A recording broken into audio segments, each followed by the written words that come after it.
think in my experience, the basis is high quality public transport. There's no use saying to people, you shouldn't drive your car if there isn't a good alternative. That means it needs to be faster. It needs to be a better experience overall. It can't just be as good as the car. It has to be better than the car.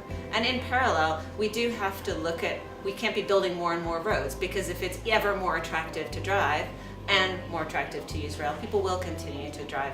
So it's giving people options that are more attractive, not telling them they're bad for driving their car.